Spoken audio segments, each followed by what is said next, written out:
ಹೊಳೆನರಸೀಪುರ ಪಟ್ಟಣದ ಶ್ರೀ ರಾಘವೇಂದ್ರ ಸ್ವಾಮಿ ಮಠದಲ್ಲಿ ಶ್ರೀ ರಾಘವೇಂದ್ರ ಗುರು ಸಾರ್ವಭೌಮರ ಆರಾಧನಾ ಮಹೋತ್ಸವ ಪ್ರಯುಕ್ತ ಬುಧವಾರ ಮಧ್ಯಾರಾಧನೆ ಪೂಜಾ ಮಹೋತ್ಸವ ವೈಭವದಿಂದ ನಡೆಯಿತು. ಪಲಿಮಾರು ಮಠಾಧೀಶರಾದ ಶ್ರೀ 108 ಶ್ರೀ ವಿದ್ಯಾಧೀಶ ತೀರ್ಥ ಶ್ರೀ ಪಾದಂಗಳ್ ಅವರು ಹಾಗೂ ಶ್ರೀ 108 ವಿದ್ಯಾರಾಜೇಶ್ವರ ತೀರ್ಥ ಶ್ರೀ ಪಾದಂಗಳ್ ಅವರ ಸಂಕಲ್ಪದಂತೆ 3 ದಿನಗಳ ಪೂಜಾ ಮಹೋತ್ಸವದ ಅಂಗವಾಗಿ ಮಧ್ಯಾರಾಧನೆ ಪೂಜಾ ಮಹೋತ್ಸವ ವೈಭವದಿಂದ ಜರುಗಿತು.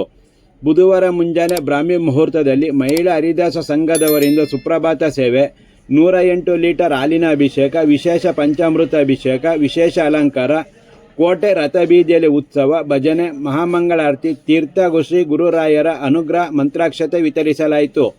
ಶ್ರೀಮಠದ ವ್ಯವಸ್ಥಾಪಕರು ಹಾಗೂ ಹಿರಿಯ ಅರ್ಚಕರಾದ ಶ್ರೀಶಾಚಾರ್ ಅವರ ನೇತೃತ್ವದಲ್ಲಿ ಶ್ರೀ ಗುರು ರಾಘವೇಂದ್ರ ಸಾರ್ವಭೌಮರ ಆರಾಧನಾ ಮಹೋತ್ಸವ ವೈಭವದಿಂದ ನಡೆಯಿತು. ಮಂಗಳವಾರ ಸಂಜೆ ನಡೆದ ಸಾಂಸ್ಕೃತಿಕ ಕಾರ್ಯಕ್ರಮದಲ್ಲಿ ಲಕ್ಷ್ಮೀಪ್ರಸಾದ್ ಪ್ರಸಾದ್ ಹಾಗೂ ಸಂಗಡಿಗರು ಸ್ಯಾಕ್ಸೋಫೋನ್ ನುಡಿಸಿ ಕಲಾಭಿಮಾನಿಗಳ ಮನ ಗೆದ್ದರು.